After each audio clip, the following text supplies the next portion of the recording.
Welcome to the pre-dawn delight that is the African bush. I'm sitting just outside camp using my ears to try find lions. We've heard some roaring to the north and James is rushing on his way there. This is Safari Live.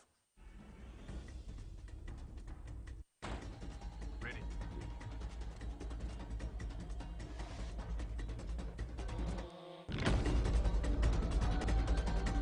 Standing by.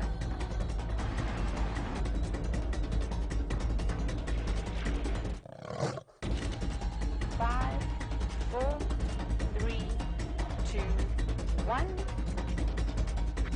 You are live, you are live.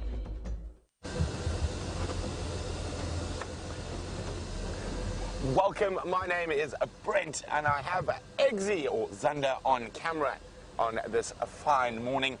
We are live in the middle of the African bush and James is heading to where I heard some lions roaring probably about 10 minutes ago. And remember, we're live and interactive, so if you want to know how I know it was a lion, what noises am I listening for, pop us an email, questions@wildearth.tv, or use the hashtag SafariLive on Twitter. So the Inca Pride, which is our main pride of females, sort of gave us a bit of a runaround on the sunset safari yesterday. We found their tracks quite late in the center of Djuma, and the sun was setting, so I decided discretion is the better part of valor. I didn't want to go poke around in some thickets at the time of the day where lions become the dominant predator.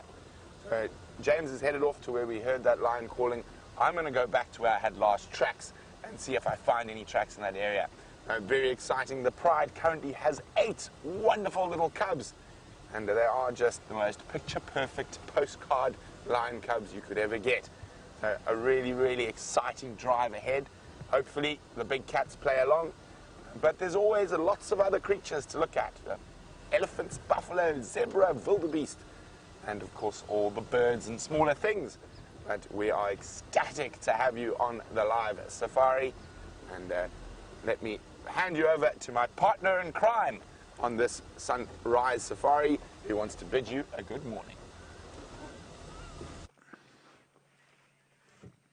I think it's a bit rough calling somebody a criminal at this time of the morning, but there it is.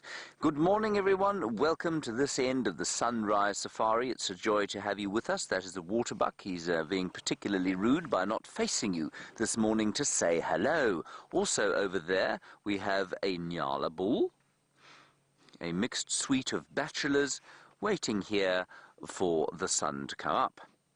Most relieved, no doubt, that they did not encounter lions or leopards or hyenas last night. And if they did, they managed to survive. Let me turn the light off the poor fellow. He hasn't realized he is now on the stage. My name is James Hendry, in case you're wondering, and on camera today is Brian Joubert, all 6'4" of him, and a pretty businesslike thumb, I suppose. There it is. Very nice, Brian. We are as live as Brent Leo Smith, so please do talk to us. Hashtag SafariLive or questions@wildearth.tv. The hashtag is for Twitter. If you do not know how Twitter functions, this is not a problem. You may use the email. Do not try and phone us. Do not try and send us post. As I've said to you many times before, the South African Postal Service is about as efficient as a very inefficient thing. I'm going to ask Brian to try. No, I'm not. That was a little raptor, everybody, a little goshawk that just flew over the top of us. No doubt on the search, perhaps, for a grey-headed sparrow for his breakfast. Would you like grey-headed sparrow for breakfast, Brian? I would love one. Yum, yum. Okay. As Brent said, our plan is to head towards Buffelshoek Dam, where we've had some rather remarkable luck over the last few days with those little Inca cubs. Maybe we'll be lucky. Brent said he did hear some soft lion calling up around this area about, say, 20 minutes ago or so. So we'll see what that was. Maybe one of the leopards, Shiluva, who's been eating an impala up north, will come across.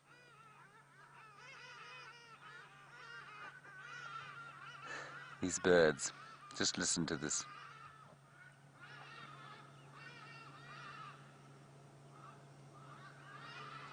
That is the Hardy-Dar ibis, everybody. The Hardy-Dar ibis has a very unpleasant voice, I find. It goes...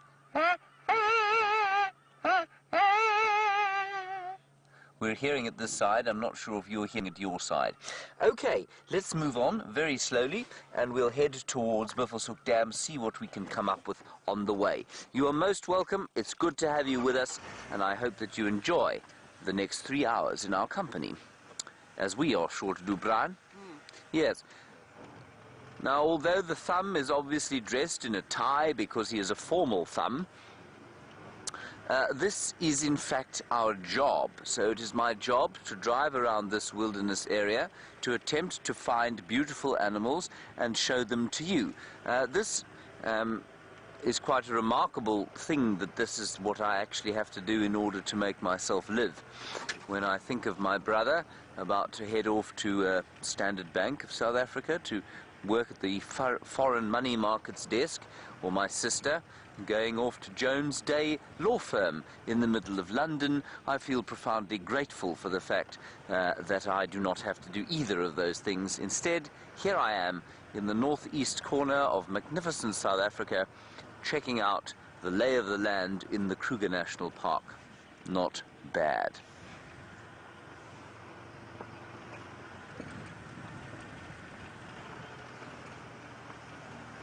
Shamsun, good question from you. You have observed that only one of these vehicles has got a long lens on it. That's the one that Brent's on today. And you want to know how it is that we decide which vehicle and which camera we get. Well, basically, it's just a swap. So we, the presenters, if there are 3 of us on the ground, we work 2 drives on and 1 drive off. And so you swap out. So you'll drive Rusty for 2 drives, take your time off and do a walk, and then drive Wendy for 2 drives, and that's how it works. Now, when there are 3 of us, at least there are just 2 of us, we swap every 3 drives so that we get, the cameramen don't get sick of us. You see, they get tired of us if they have to work with us all the time, don't you, Brian? Yes, very tired. Very tired of us, exactly. And so, and so we'll swap every 3 drives, and the cameramen swap every 4 drives or so, and basically that's how it works. It's got nothing really to do with where we're going, but where we go does depend on which camera we have.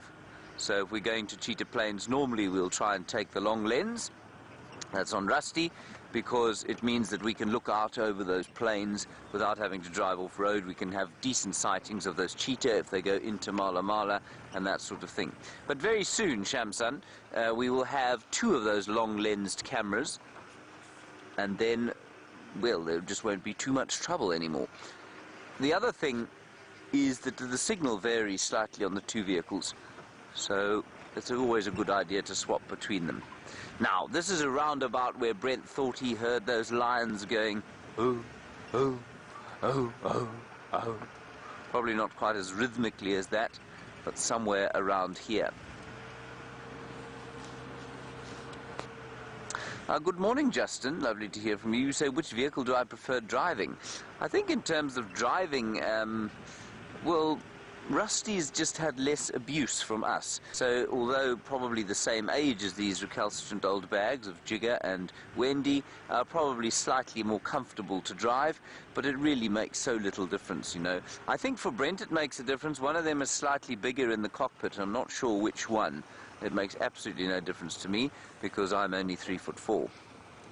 Here are some impala, a large herd of bachelors, accompanied by a herd of, I was going to say spinsters, but of course they aren't. They are all pregnant, the females, and they will shortly be showing quite strongly the little lambs growing within their bellies. Which is always, I think, a good idea just to consider that. The mammal method of reproduction, the fact that there is a small thing growing inside those females, just blows my mind every time I think about it. Also, the inevitability of giving birth. I mean, obviously, I will never understand it because I'm not a lady. But for those of you who have children, I've always thought to myself how you don't really have a choice. Once you are pregnant and you're going to give birth, there is no choice. When that thing comes out, it's time for it to come out. And that must be quite a scary thing the first time round, I imagine. Don't you think, Brian? Yeah, I do. Quite relieved I don't have to do it myself. Yes. I don't suppose the impala minds. She doesn't really know. She just gets on with it. Although I imagine there must be some fear when those first contractions start. Now this firebreak area got a nice flush of green grass over the last little while when we had quite, well, I think about 20 millimeters of rain actually in about a month ago. And so there's been a lot of action here. Now let's be quiet for the next 20 seconds and just listen. Yet another very quiet morning.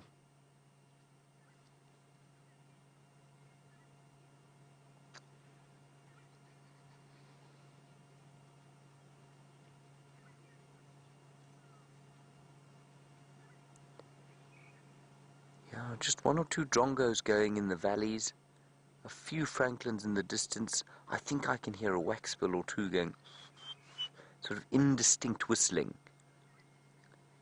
But otherwise, almost completely silent.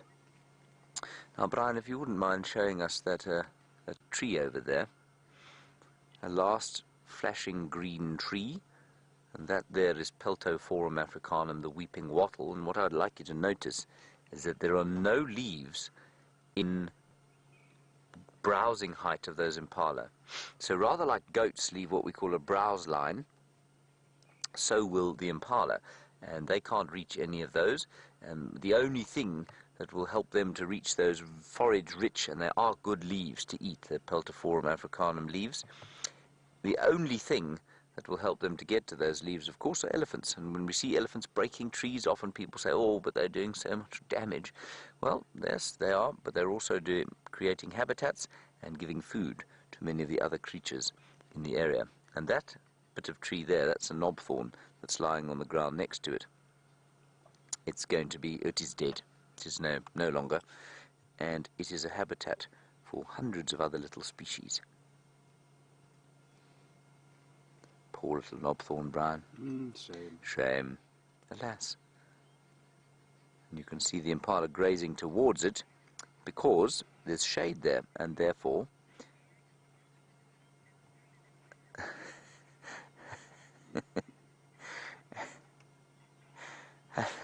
hello, Aqua. I'm laughing with your greeting, of course. Aloha, you say. Well, are you getting hold of us from Hawaii, perhaps? You say you've just noticed this swathe of dry, sort of leafless trees, and you say, is this the function of the season or a function of the fact that we're in a drought? It's largely the season. We are having a bit of a drought, or we did have a bit of a drought last year, which means that our winter season has been drier than it is normally. But all of those leafless trees are simply a function of the winter. And if you watch in June and July, you see that although that is midwinter, most of the trees still have some leaves on them. And it's only now, as we head towards the spring, that it starts to take on this grey-gold color. So that's completely normal. There were one or two evergreen trees and a few semi-deciduous trees like this Peltophorum tree. It will lose all of its leaves eventually, but the rest will lose their leaves, and then come the end of September, around then, they'll start to get their new leaves. The knobthorns are already starting to flower as we head towards the spring. I want to show you one other thing from here, and then we're going to move on. Brian, if you look down through the gap between these two big trees, you can see the lights there. You see them? No. Just keep going there. There you go. You got them there. Go to the right a little. Oh, you want those lights? Those lights. Now, everybody, can you see the light twinkling through the trees there? That is where Kevin says, it's at the pan, basically. That's where Kevin says there's some birds drinking. I'm not sure what the rest of his comment was. I'll get it for you now. But that's where the final control is. Oh, you say based on the lack of sound last night, do I think it's going to be a dead drive tonight? No, this afternoon, this morning, a.m. No, I don't think that means it's going to be a dead drive at all, Kevin. I think it just means that there was nothing within sort of earshot of the microphones around the camera. So normally I don't think there's any correlation at all between what's heard at the damn camera and what we see in the morning. Okay, let's go across to Brent, get an update from him. There is quite a lot of cloud building to the south, so maybe we'll get a bit of drizzle. Brent, I think, is headed further south. Let's find out from him what he thinks of the weather.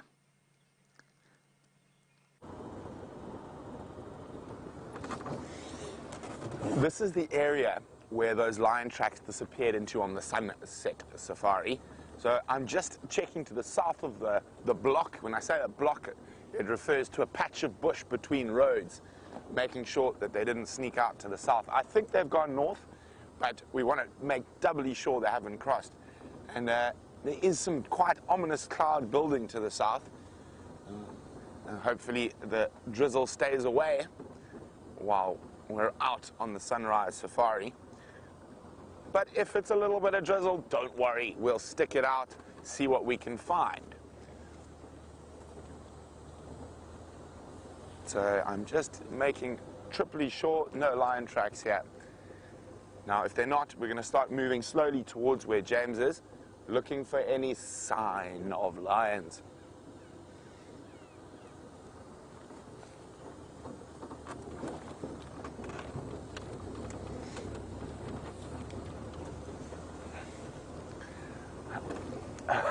Brock, welcome on the sunrise safari, Brock. Brock's wondering, how did the Styx Pride get its name? Was it named after the classic rock band? Unfortunately, although it would be very cool, it wasn't. It was named. They were named after the river Styx, the entry into Hades or the underworld. And there used to be a very big pride, and they used to send many animals down the river Styx. I think that's how they got their name, but it was a very long time ago, probably over 15, 20 years ago. When I used to see the Styx Pride, when they used to be further to the south, around the Sand River, there were about 13 adult females.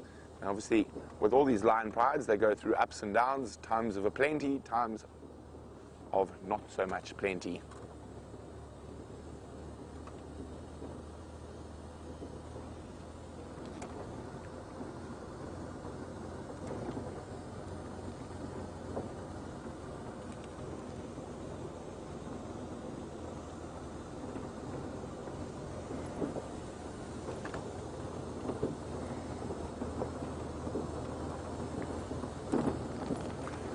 Well, we're looking for the Inca pride, which is obviously the pride of lions we see the most on Djuma. And Greg is wondering, with 8 cubs to feed, are they going to make more kills, or will they try and make multiple kills at the same time? Well, lions always try and make multiple kills at the same time. It doesn't quite work out for them most of the time. But yes, they will be hunting more frequently with 8 cubs to feed, and especially as those cubs get older. When they're about 6 months old, they're going to be eating nearly as much as the adults. So the ladies are going to have to be busy. Okay, so no tracks coming out. So as my initial feeling was, they've probably gone north or northwest, but we just wanted to make sure that they hadn't crossed out of here. Now, one of the most interesting things in the bush, and it probably steads you well in other life as well, is that old saying, you've got 2 ears, 1 mouth. Now, if you think about it, you don't actually realize how dependent you become on your ears when you live in the bush, for finding animals, for keeping safe on foot. So your ears play an incredibly important part about what you're doing. And as I said, when it was still dark this morning, Xander and I just switched off on quarantine and we listened. Because your ears will often find animals for you long before your eyes can. Your ears get you in the right area, and then your eyes do the end of the job. Your mouth plays very little part. But it is very interesting. I was thinking about it this morning as I was sitting in the dark, listening for lions, about how completely dependent we are on our ears when we're in the bush. Speaking of that, we're coming up to the junction with Central Road. Those lions were definitely in this block last night. But the other thing is, they could have left the cubs and gone out hunting. So it's going to be interesting to see if we do find any tracks. Are they going to be tracks of the lionesses, or is it going to be tracks of the lioness and cubs? It's always really exciting for me in the early morning when we get to see what's been cracking while we've been in bed, who's been where, what's been up to what. And it is one of the more exciting parts about being in the bush constantly and trying to figure out the early morning newspaper crossword puzzle. Now, talking about ears, wherever we get the chance, I'll switch off the engine and freewheel down a hill. Now, there's still lots of little ambient noises from the vehicle, but you've just got that slightly better chance of being able to hear an alarm call or a low contact call of the lions. And I found the Inca quite a lot in the last little while. Of course, then you get rude arrow-marked babblers. You make sure I can't hear any lion or leopard. Very aptly named birds. The arrow-marked babbler. And you can hear them babbling away in that fallen knobthorn. Here we go. So I was saying, we found the Inca pride quite frequently with low contact calls between the females recently. You can even see the arrows on his chest. Yep, off he goes. You guys finished? Can I go now? You're not going to make a noise?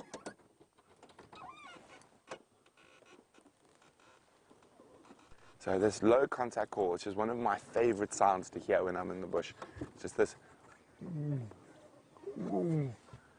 and it's the lionesses, if they've been separated during a hunt or separated looking after their cubs, it's how they find each other.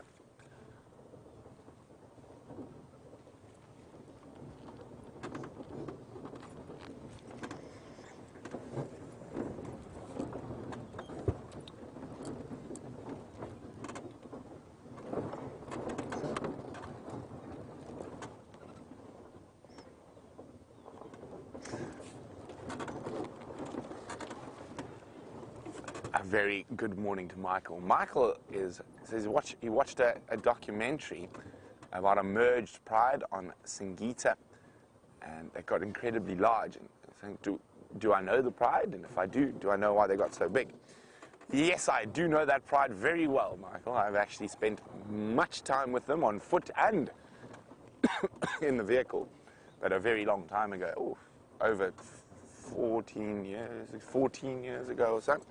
So there are multiple Singitas.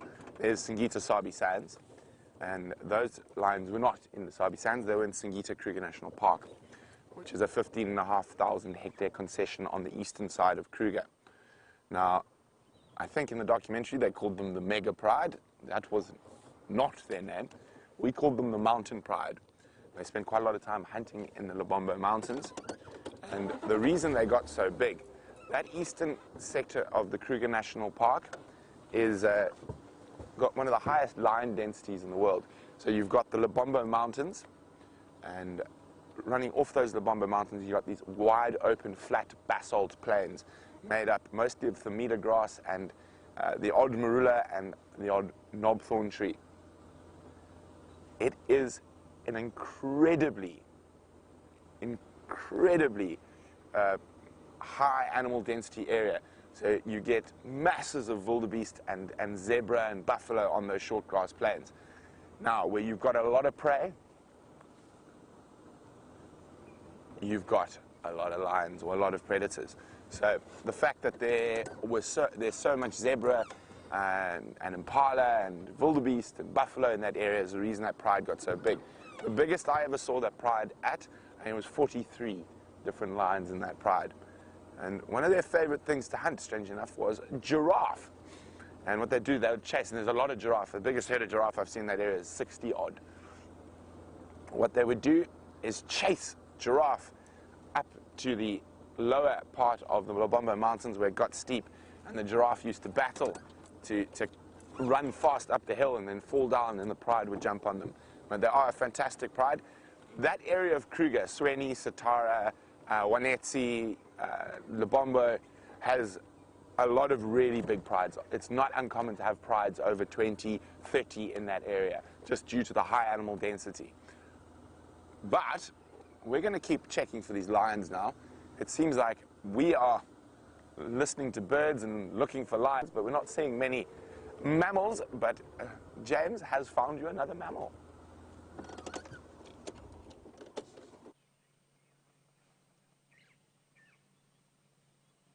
Hello, everybody. We've got these nyala. I'm just sounding a little bit confused because we've got kudu, I think, alarm calling to the south of us, long way to the south. Let's just listen. There. But long way to the south.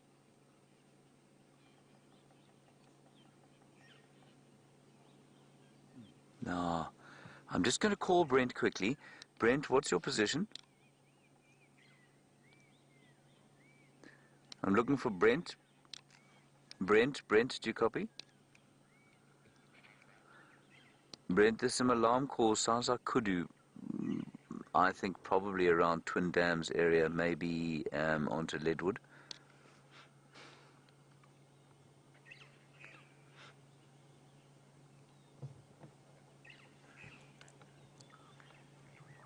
So Brent's going to go down there. So let's just enjoy these nyala for a few minutes and we'll just listen to what's going on. So we've got there one bull, obviously, and he's been substantially more successful than his colleague that we found earlier this morning. To the left of him, of course, his girlfriends and his wives. Now, while you look at them, just let me explain exactly what I meant there. What I heard was an alarm call, which is a kudu, that makes a barking sound, but it was very far away, and it's difficult to pinpoint. As Brent was saying, your ears are so important out here, also your nose, but your ears also. And that low-frequency alarm bark that they make travels through the thick bush. They like to live in thick bush because they browse, and so all of the nyala and the bushbuck and the kudu have got this low-frequency alarm bark, and the further away it is, obviously, the more difficult it is to pinpoint. But definitely some shouting kudus way in the south.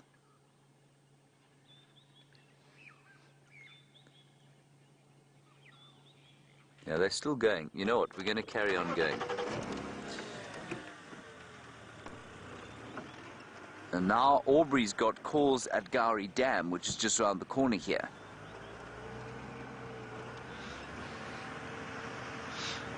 I'm just going to ask Aubrey. Oh, it's hyenas at the dam cam, everybody. I think we should go and have a look. We're about 2 minutes from there.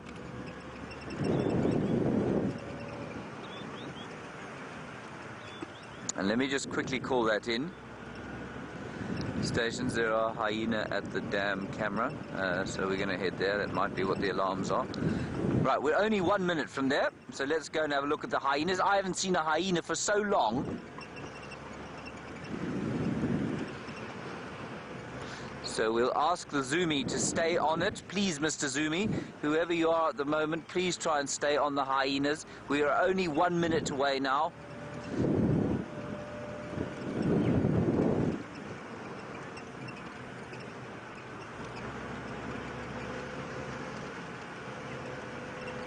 Oh, there we go. There's a lion sighting now on Drakensberg.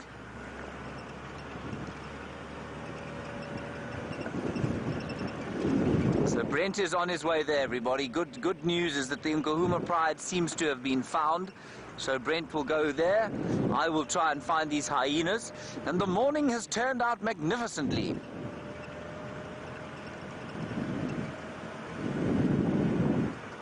Apparently the hyena is running this direction.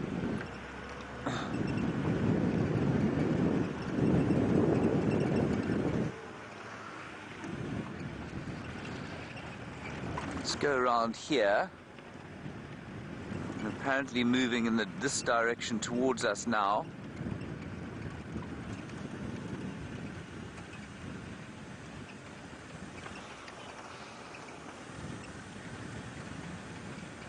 So we're kind of back where we started. We've done a loop around here. And apparently the camera can no longer see the hyena, which is a little irksome.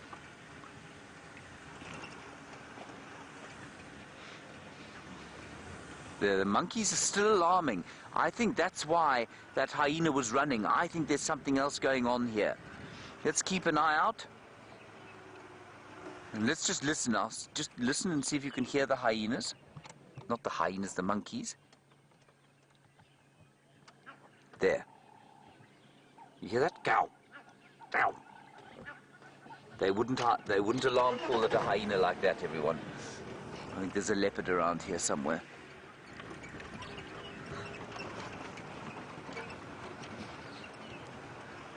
Eyes open. There's some Franklin's alarm calling as well. Might be a lion. The monkeys would alarm call at a lion. We'll check the roads for tracks. These drainage line areas, very good for predators to come through. It's just unlikely monkeys would shout at a hyena because they know hyenas can't climb trees. Much too slow. Well, they just don't have the claws for it. Let's listen again here. There.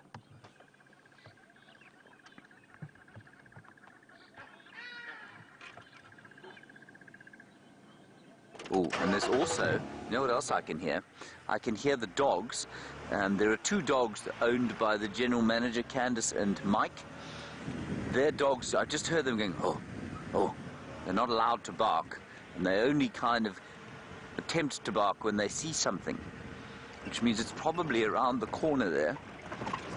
Hold on, everybody. This is a nasty piece of road. We'll go down past towards the Galago waterhole, which is not far from where we are now. That's in front of Galago camp. So there are two camps at Djuma. Vuyatela is one of them, Galago the other. They're all in this little valley here, just in front of the Djuma camera, in front of the Djuma dam. And if you come and stay here, that's where you can stay. Right in the thick of things, there is a vast vulture. There's the hyena. The hyena went running through there. I think it was a hyena. It was, hey. So we can't go off-road after it, I'm afraid.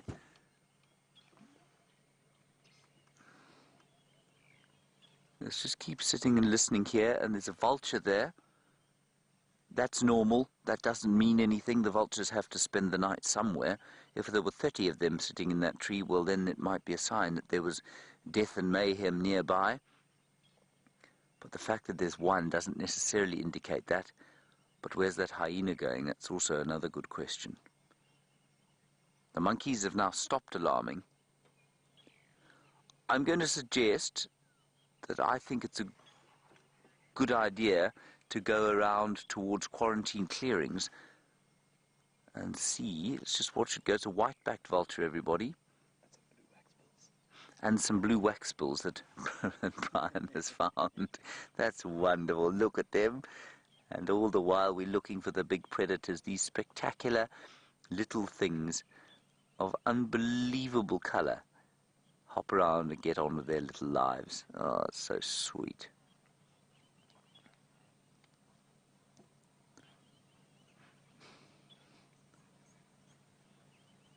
Oh, that's wonderful. Okay, let's go round. We're going to go back sort of towards quarantine clearings.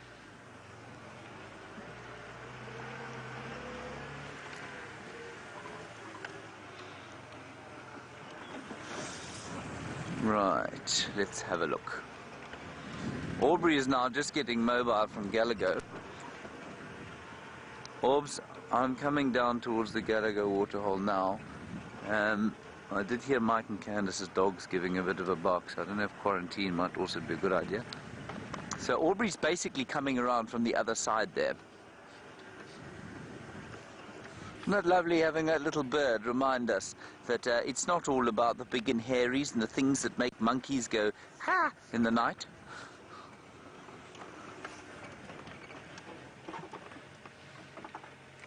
Keep your eyes open, everybody. Andrew, you ask, how long do monkeys alarm call for? It really does depend on what they see and how long they can see it for, so it's difficult to say. The real good question, I think, about monkey alarm calls is at what distance will they stop alarm calling? Now, if there's a leopard or a lion walking right underneath their tree, then they will go ballistic. but as it moves further away, so they will stop calling. And they've got exceptional eyesight, and if they see a leopard, they will call it at probably from about 300 meters. Now that's almost 1,000 feet.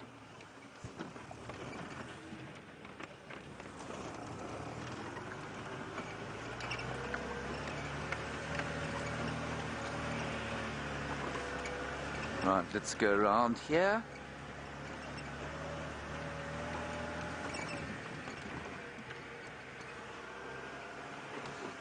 Can't see anything here at the moment. Of course, monkeys will see things that you and I will take years to see. They've got an amazing sense of sight.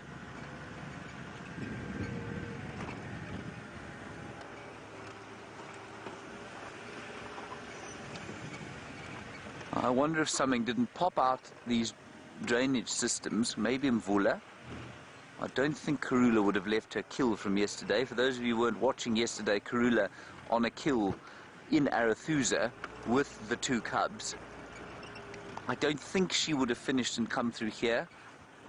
I'm just going to turn here so that Brian can show you a picture of this unbelievable sun. Can you see how the lights changed, everyone? Look at that. Isn't that lovely? Let's just have another listen while we look at the sun. Monkey's still calling.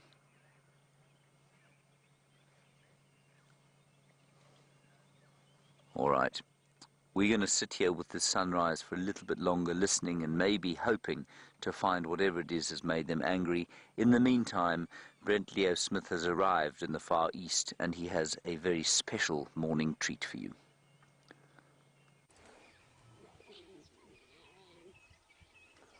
Well, we're with the Inca Pride, and there we go. It looks like only 4 lionesses and 5 cubs. So the single lioness who's got the 3 youngest cubs is not here at the moment, but they have been joined as well by a single Birmingham boy. It looks like the one who's nicknamed the Hoff, after, of course, David Hasselhoff and his magnificent hair.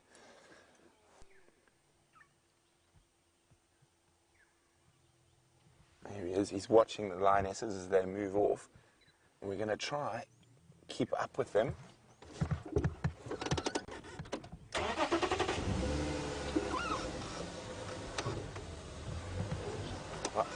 Morning, Debbie in Vancouver. Debbie is wondering, how big a territory do the Birmingham Lions hold? Are their territories fixed, or do they change? Oh, look at that. It's just watching the wheels. Now, that's a very lion cub thing to do. As wheels go round and round, they get very, very excited by them. And their heads will sometimes go in circles. Hey, little one. Oh, too precious.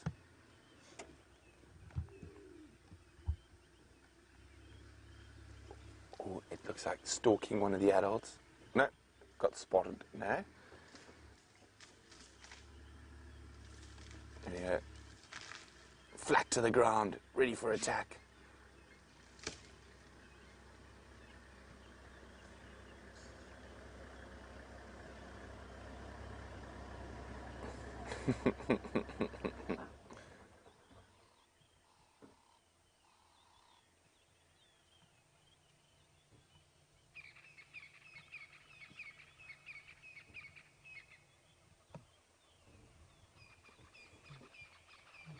There's that wonderful low contact call I was talking about earlier. Sorry, Debbie. Back to your question. I got sidetracked by the cuteness of a cub. The Birmingham boys hold a territory of around probably just over 10,000 hectares, which is over 20,000 acres.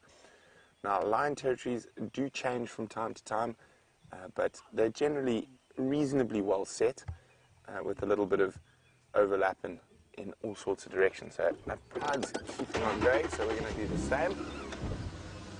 Now, some of the lionesses look like they've fed quite nicely recently, while others look a little bit hungrier. So what that leads me to believe is that they've caught something smallish. Ooh, there are lots of lion landmines around. I can smell them, and it's probably one of the worst things in the world if you drive over a lion landmine. And you are stuck with that smell for the rest of the day.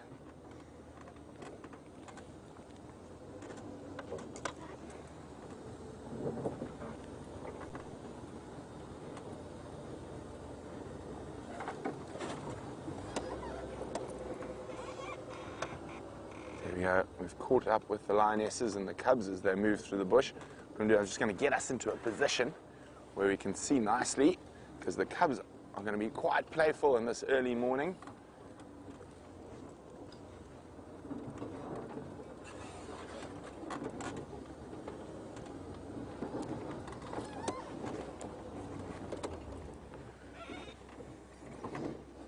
There you go. Lots of running about.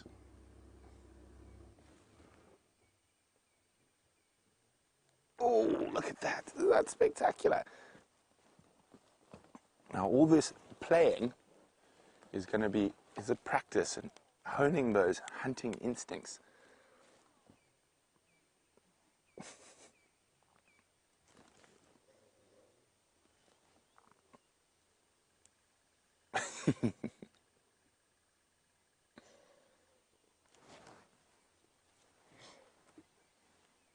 Boom, tackle.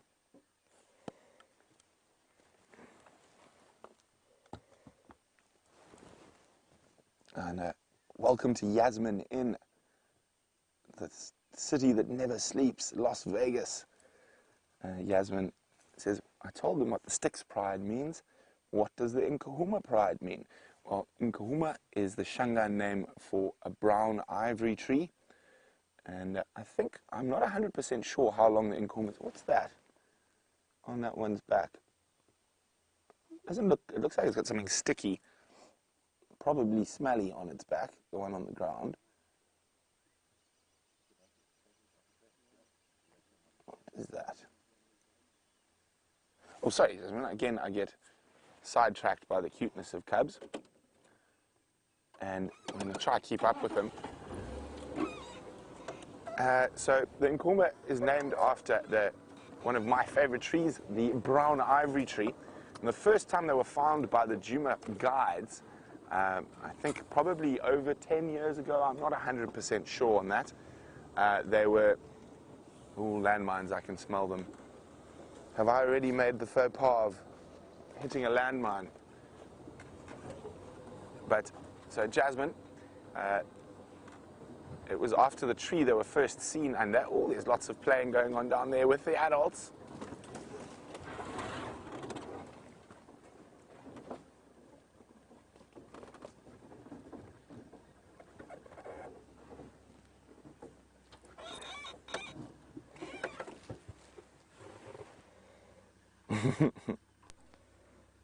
They're just too sweet.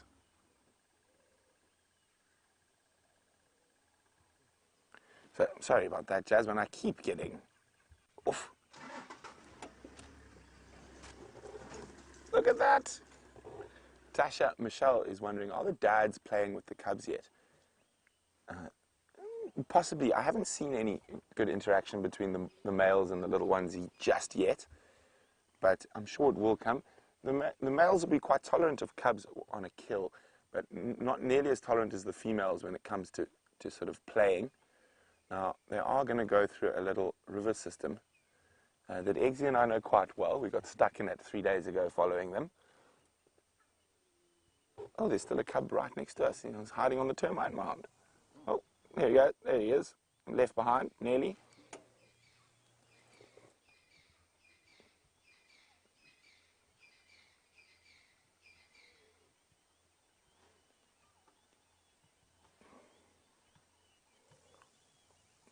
We're going to keep up with them, but I'm going to need to do some quite serious concentration to get through this little drainage line ahead. So what we're going to do is we're going to see if James has had any luck to finding what the monkeys are shouting at, and we'll have you back in a few ticks. Hi again, everybody. I saw Aubrey around the corner there with the water hole. He reckoned those monkeys were probably going at the hyena. I'm not convinced, simply because the dogs also had a go. Anyway, we've come around here. We haven't spotted anything else. So we'll go up. Whatever it was could have come up through here. Just keep an eye on the dam cam. It could easily go down and have a drink there. But the monkeys have stopped calling now. The dogs are not reacting at all. So I don't really know. Anyway, we've got one massive predator sighting going, so that's okay. And we'll go and see what else we can find now. We'll head towards the north.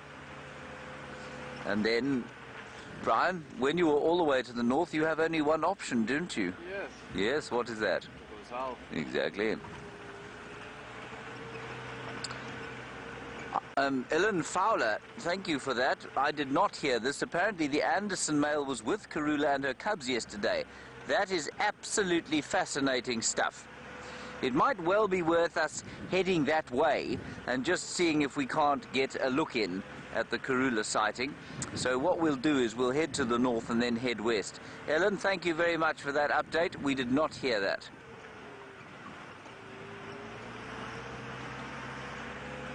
Now that would be very interesting because, of course, we don't think the Anderson male is the father of those two cubs, but she could be. He could be. And Sandra, you're wondering about black leopards or melanistic leopards and whether we've seen them here. We haven't. They wouldn't be ideally adapted for this area. I'm pretty sure that the genetics for them do exist in the wild populations here, but it's unlikely that they would exist here because I don't think it would be more successful than the normal coloured leopards that we get here.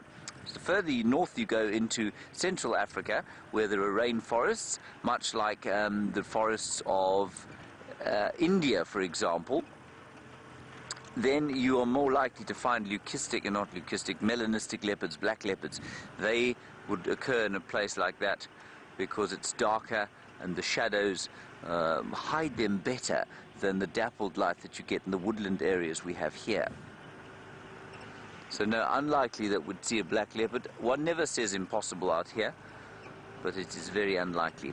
In South Africa there have been one or two seen, apparently up around Lydenburg, quite interestingly. I'm just going to get hold of Herbert, he's calling me. Go ahead.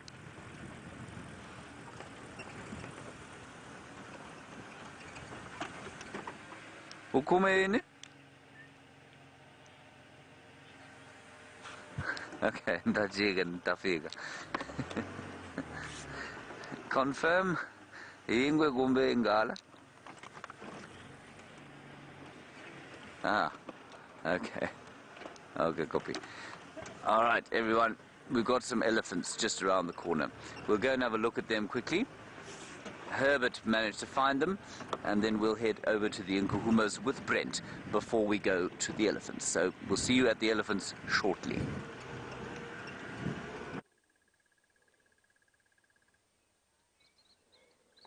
So we've managed to get through that little river system. The lions are actually moving slowly towards us. So we're just sitting here and letting them come up to us with those incredible Nkahuma cubs.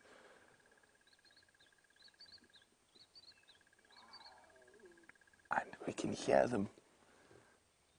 Incredible vocalizations these little guys make. Or we're being stalked.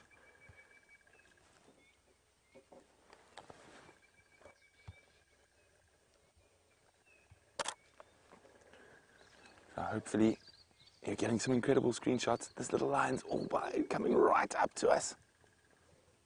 Making lots of noise as well.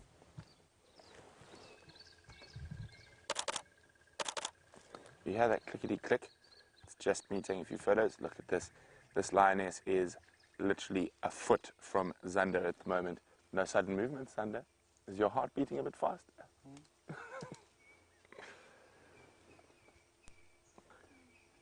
We are so lucky to have lions like the Nkuhumas who we spend so much time with. They literally have almost zero reaction to us while we're around them. Now, I wonder if that Birmingham boy is still sleeping up there, or did he decide to follow the pride? We can't see him at the moment.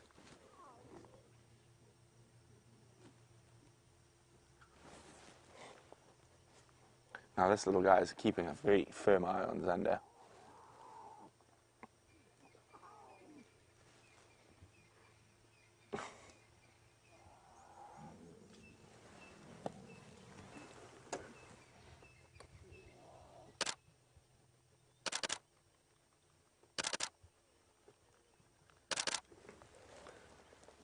Now they've settled, and it's incredible. So we've got those over there. And there we go. Looks like the next lioness might come towards us. But that lioness that passed a foot from Zander has decided to sleep on the other side of us. So we're literally surrounded by lions at the moment. And where else would we rather be than surrounded by the Inca and their precious cubs?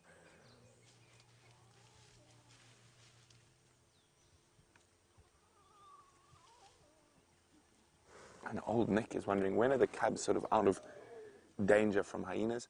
Probably have to get over a year old to be fully safe.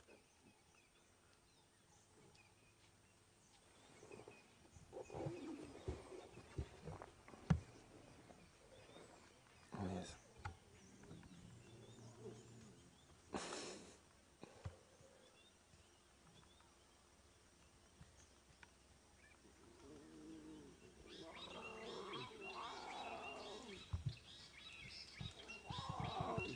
Here they come.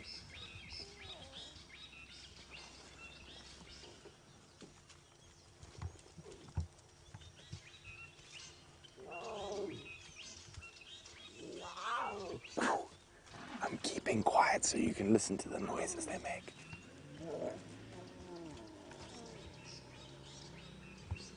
Oh, there's the big lions.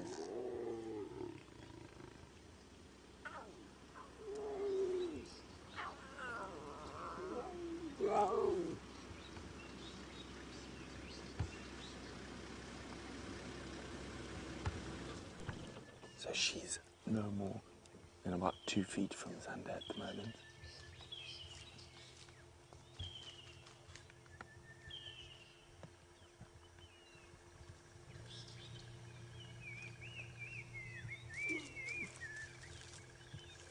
So when big cats are this close, we've got to keep our movements quite static. Oh, there's the cub who had that funny thing on it. Actually, it looks like he's been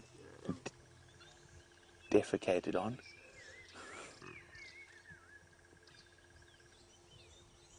So we've got 4 cubs and a lioness, all within about 3 feet, 4 feet of us. There we go. We can't move now. We literally have lions lying to both sides of us. We've got the cubs right next to us. So we're in it for the long haul.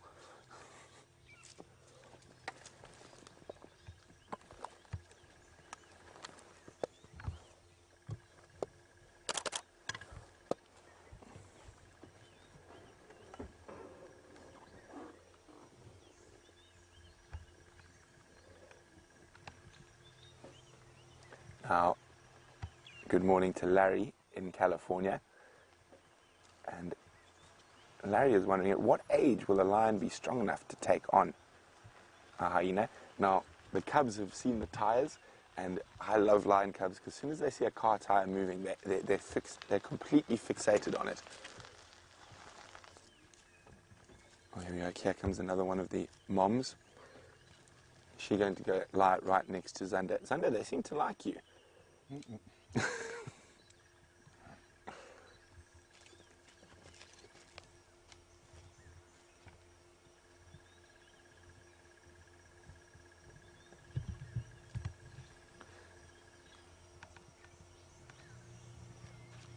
Okay, yeah, we're definitely not moving anytime soon. We've got 2 lionesses to the right of us with 4 cubs. A 5th cub I did see around somewhere. Oh, here, hello.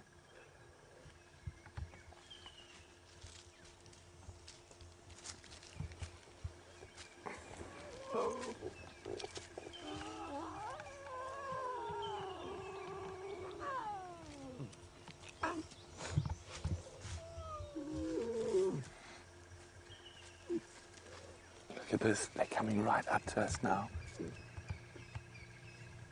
And X-Ranger, you are spot on. No need for super zoom when the lions are a mere 2 feet from you. But, well, we're going to keep sitting here, not that we have any choices about where we sit, because the lions are so close to us. Let's go to James, who's got another member of Africa's Big Five.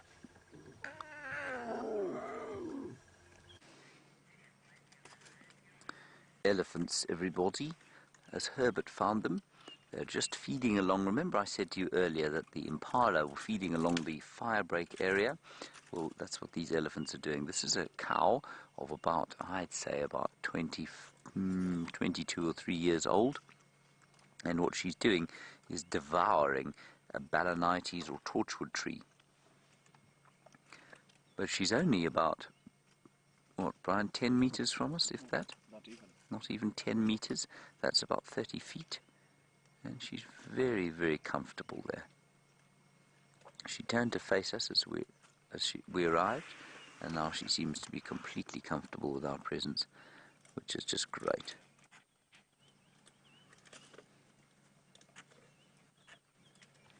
Isn't that nice? Wonderful that we have the lions again. I have tried to get hold of Arethusa, just in case you're wondering about Karula and the Anderson male, because of course one would expect there to be some kind of danger for those cubs if a strange male was to be around. But I've heard nothing, I'm afraid. So let's just enjoy the peace, amazing dawn peace of these elephants. Look at her climbing over this tree.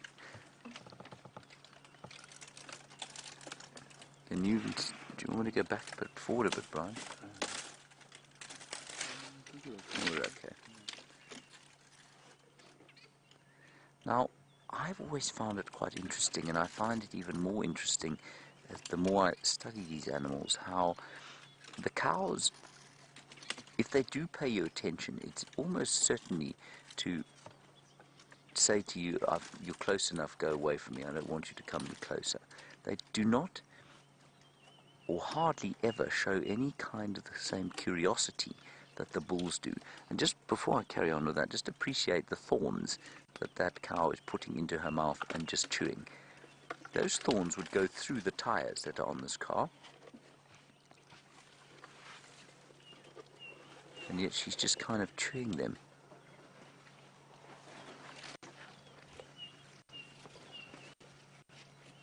Oh, that is just wonderful. Now there are a whole lot of them feeding along here. Let's just go up and around the corner quickly.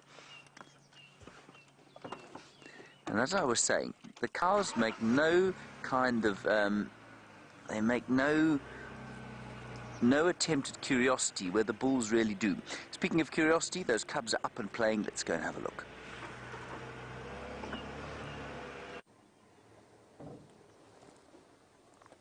Well, there is a little lion cub proving to be very curious and chewing upon a baboon's tail. Attacking it is probably a better description. Now, it's so enthralled with that baboon's tail that the rest of the pride have nearly left it behind. Oh, heads up. Where'd all the girls go? There they are. There's 2 cubs. Oh, scamper, scamper.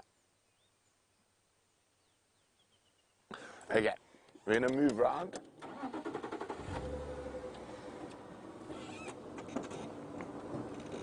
Hi, Irita Spox. Irita's wondering, have we ever seen lion cubs get left behind by accident?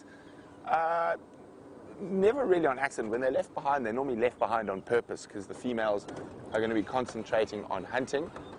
So what I'm going to do is I'm going to utilize the road to get up ahead of them. We're going to stop and let them walk up to us again like that. Wasn't that incredible? Xander, is that the closest you've been to a lion? Yes, there we go. Awesome.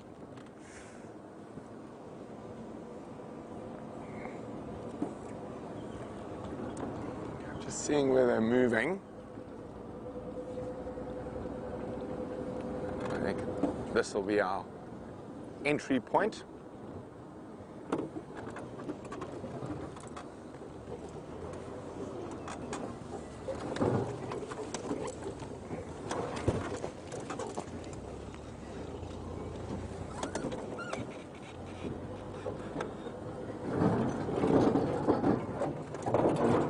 I think they're going to walk straight through here. I can see them up ahead.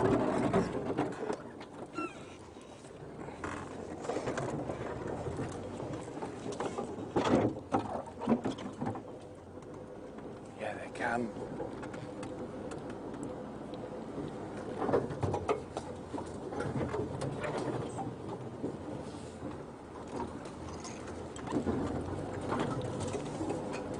Sorry, I'm just trying to get us into a good spot.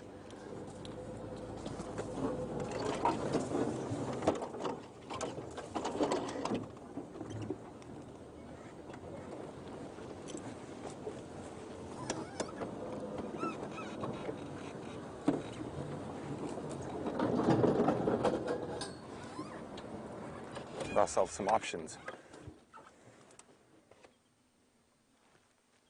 Here they come.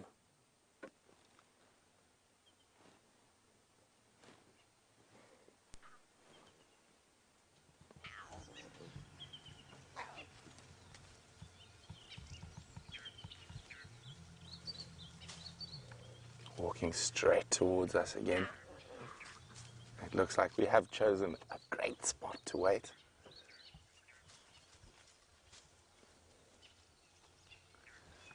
And you're going to see now, I'm going to be almost able to touch her as she goes past. Isn't this amazing?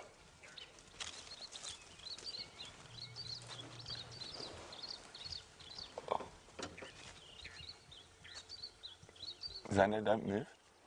Just keep still. So if you look next to you, she's smelling our tire. I think I must have driven over a landmine, and that's what she's smelling. So her head is actually almost on the tire. You can move very slowly if you just move the camera around, but don't move your body.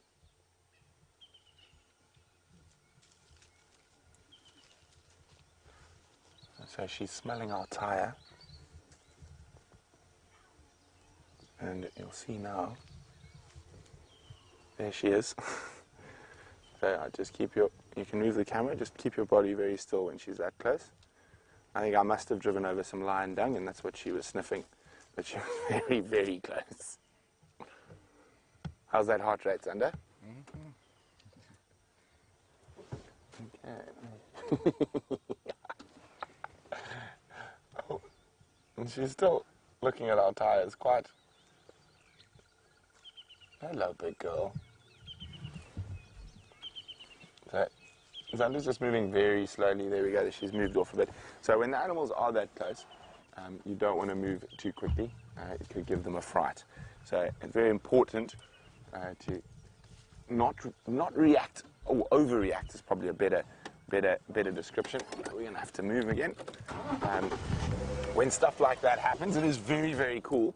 But of course, we want to keep these lions as relaxed as they are around our vehicles. So a bit of a quick movement, more than likely, will just give her a fright.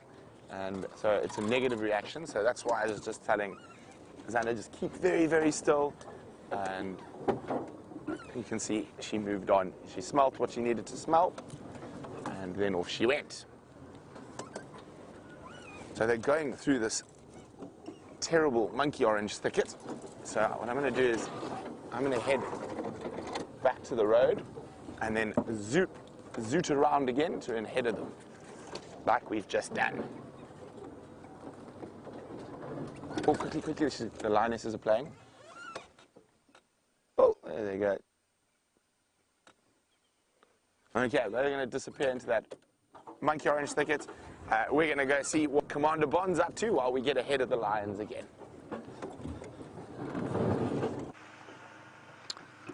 Hi everybody.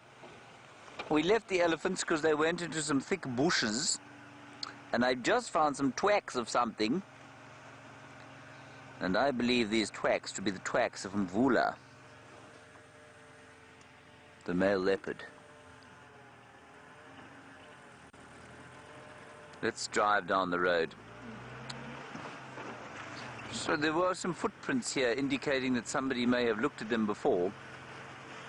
I think Herbert might have looked at these tracks yesterday. Actually, they don't look very fresh. Yeah, Okay, we're just going to carry on. We might be lucky if we'll spot him. Marvellous that you have those lions. I've got to tell you, those lion cubs are becoming increasingly, obviously, curious about the vehicles, and so their mothers and aunts will do the same. I don't know. I can never quite get used to having a lion look up from 3 feet away into my eyes. It's an amazing feeling. It's a good thing not to get used to. It's continuously astounding. You get a real appreciation for their size then.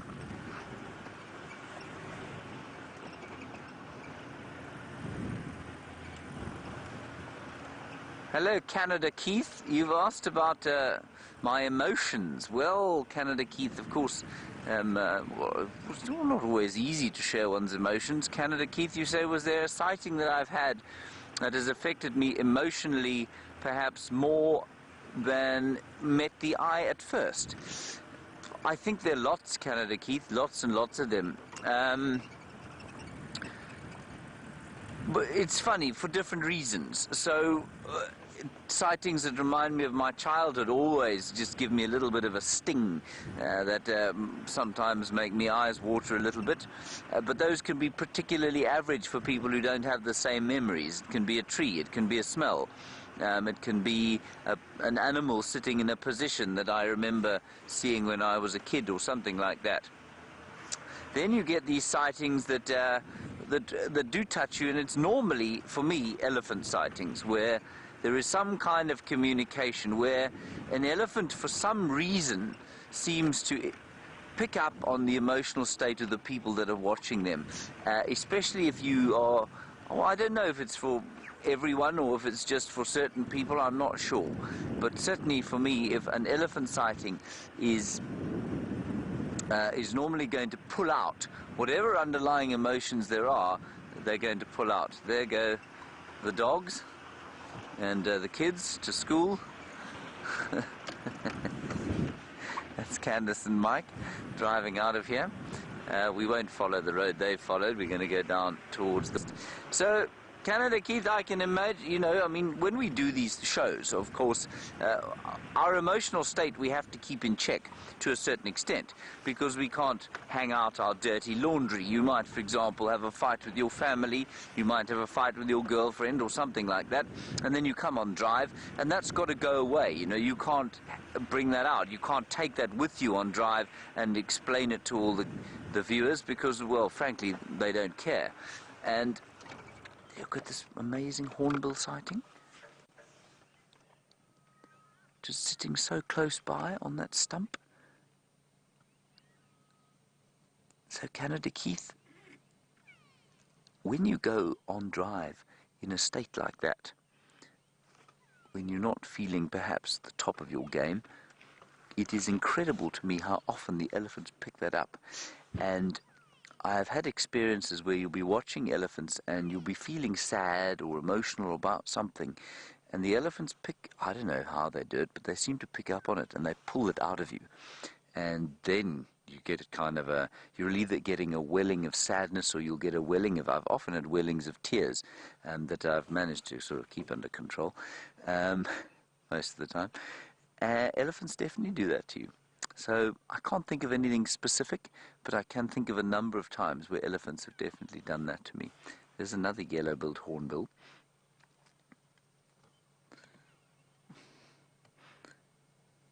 They don't tend to pull out too much tears in me. You, Brian? No. Have you ever cried for a hornbill? No. I don't think I have. All right, on we go. I still can't get any comms from Arethusa. And as Rebecca says to me now into my ear, she says, sadness is not the only emotion. You can always be happy. She's right, of course. I think the reason I mention the sadness is that they don't, The happiness is kind of, I think it's much more common out here than the sadness. And so when you spend time around those lion cubs like we did yesterday, or the elephants, again the elephants, or the leopards, or any of the animals, and the incredible scenery here, you know, happiness is kind of a default position, which is rather a good thing to say about where you have to work.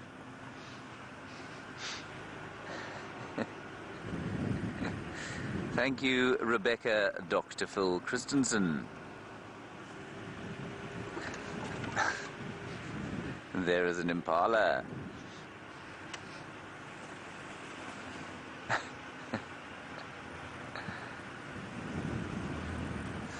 Let us stop and view these impala. Dr. Phil apparently has a question about them. And there we are.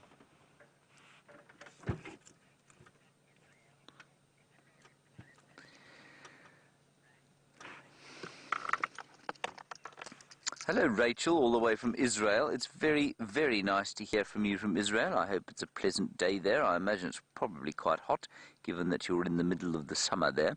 Well, I suppose you're heading towards the end of it now. You say, will the impala rams' bodies change during the course of the second rut? Now, Rachel, I know you know what that means, but for some, perhaps, it's a little bit unclear. During September and August, there is a second rut for the impala, which means that the females who were not mated in May will often come into estrus, and that creates a kind of second rutting behavior in the males, and they have a bit of a fight with each other. And you want to know, Rachel, does it bring about the secondary sexual characteristics and the neck thickening, the testicles dropping, and that sort of thing? Rachel, it does, but probably to a much smaller extent than it does in May. Testosterone, which is the hormone that causes male secondary sexual characteristics, for example, in human beings, hairy armpits, hairy chests, and in my case, a hairy back, what it does for all of the animals out here is create whatever, you know, secondary sexual characteristics they have.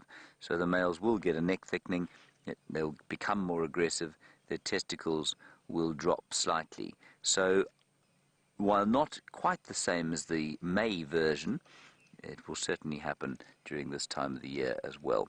None of those males, however, they're much too young, are going to have that effect. Let us continue.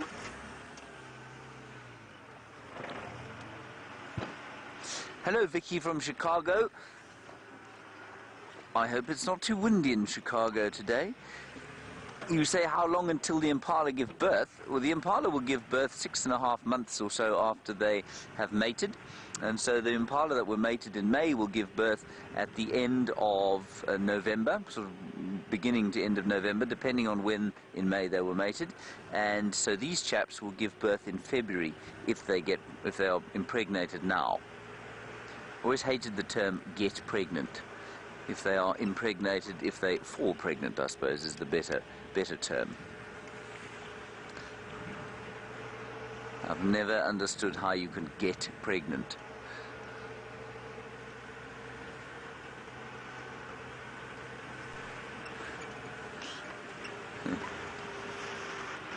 Hello, Jeremy. Good question from you. And I think the answer will become clear, well, I hope it will, as I describe what I'm going to. You say, how is it that despite the fact that everything likes to eat impala, from jackals to baboons to snakes to cheetahs to lions to leopards to wild dogs to hyenas and everything else in between, why is it that they still manage to be so numerous? The answer, Jeremy, lies in the fact that you are only watching a safari in an area like this. They are not as common as this in East Africa, for example, where the wildebeest far outnumber the impala. And therein lies the rub, as it were. Here, there is water. There is always water in the Sabi Sand and in the Kruger Park. People have pumped water in this area for years and years. That is the impala's limiting factor, or limiting nutrient. They must have water. They cannot migrate to water. So as long as you have water in an area, their strategy of mixed feeding, where they can browse and graze, unlike most other animals, they can do just as successfully either. Some will do bits and pieces of both, but none of them can do it with the same success as an impala can. So that's one of the elements, and then the other element is this incredible timing of the births. Most of the other herbivores, of course, are seasonal breeders, but the impala are so specifically timed that they flood the market with little ones. And 50% of them won't make it through their first year, but those other 50% will make it probably on to breeding. So it's a very successful strategy. But the main thing, there's a big elephant as opposed to a small elephant, Brian. The main thing, Jeremy, is that they do not move to water. And if you provide water for them, they will outcompete everything else. Good question. Thank you very much for that.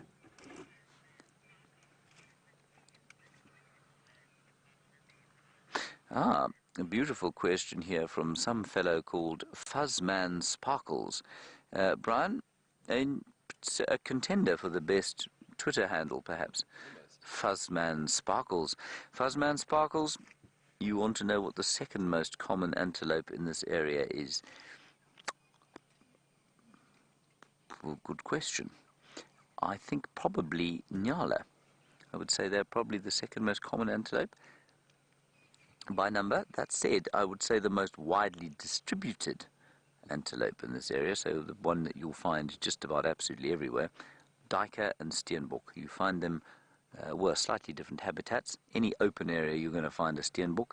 Any slightly closed bit of woodland you're going to find a pair of duiker. So they are very widely distributed. I'd say by number, though, there are quite a few Nyala around here. Kudu not too bad either. Far fewer wildebeest, far fewer waterbuck. Now, these chaps are eating the Combretum calinum. And Rebecca wants to know what kind of emotion I'm feeling now. Now, of course, as with many men, as soon as women start asking you how you feel, Brian, what emotion do you feel? You start to get irritated, don't you? You start to feel, you say, nothing. I'm fine. Nothing. I'm fine, Rebecca. I'm also fine. I'll try and give you a sense of what I am feeling, though, because I'm so open with my emotions, aren't I, Brian? Yes. Yes. Yes. And pay no attention to him. These elephants are, I don't feel, having too much of a word with us. I don't think they're paying us too much attention, so I'm not getting too much of a vibe from them, to be honest.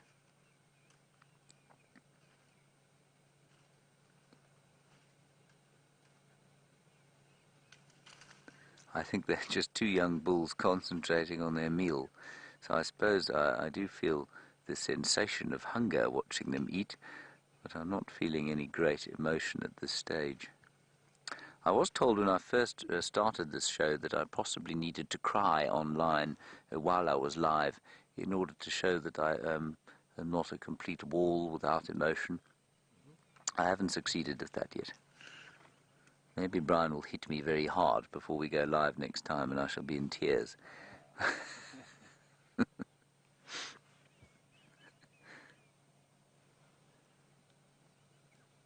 He looks a little insulted now that I've said he isn't making me feel emotions. So two young bulls just making their way in the world.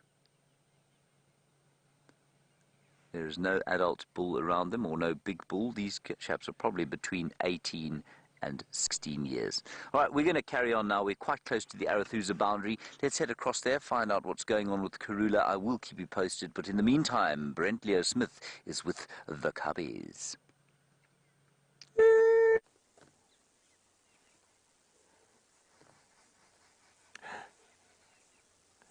So they've led us to an uncrossable drainage line for us. So Andrew's rushing around. Xander, don't get a fright, but there's another line behind you about to pop up, but just keep looking at the cubs. Look at them, they're just the best when they're playing.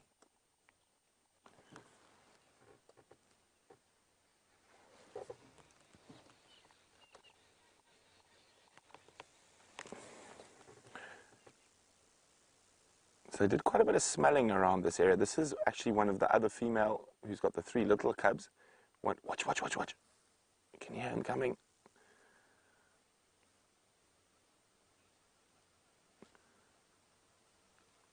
It's just spectacular. Now the male is somewhere behind us, apparently still following as well.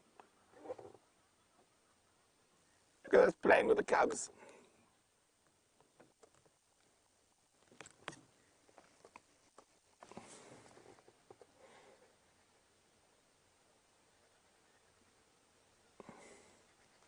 So being a lion, the 4x4 is a bit better than ours even. So we'll stay with them while we can from here, but I'm going to have to find somewhere to get across this river system.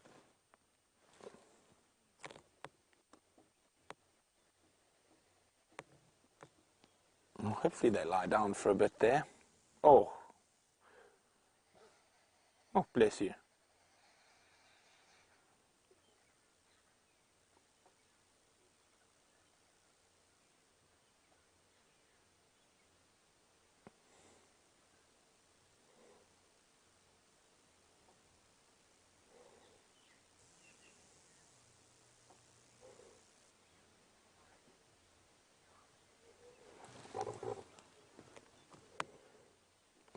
Now, Lauren's wondering, do the female cubs stay with the pride? Indeed they do, Lauren. The male cubs will disperse at about 3 years old, but the female cubs will stay with the pride. Oh, look at that. It's posing.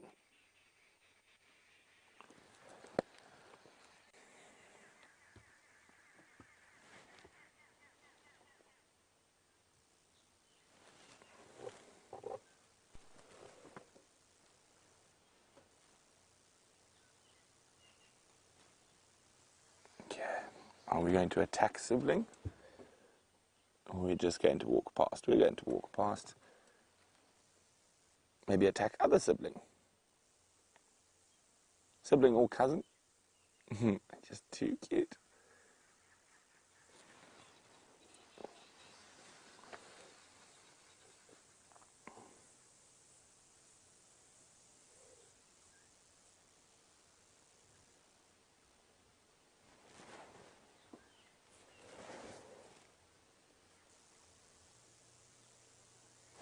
I'm just trying to listen to see where the male is.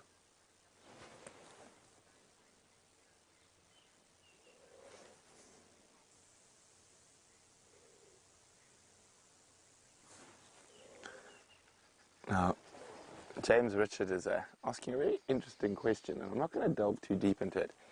And he says, I find it difficult to watch documentaries, especially about lion prides or leopards that I know personally well, and the information might not be what I know is true or what is perceived to be true.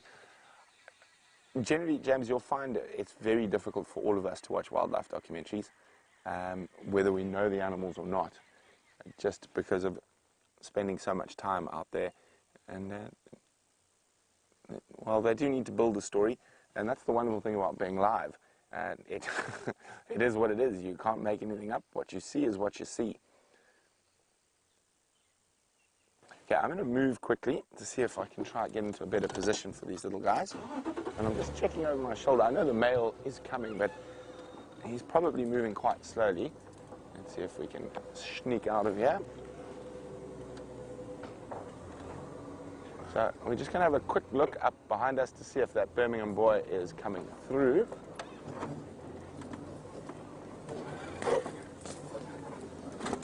Oh, there he is. He snuck up on us. Let me just get into a better spot. I thought I heard footsteps behind me, Zander. Yeah, you didn't even hear a big male lion sneak up behind you.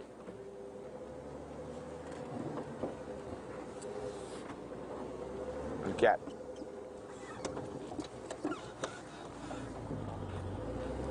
Let's have a look. There we go.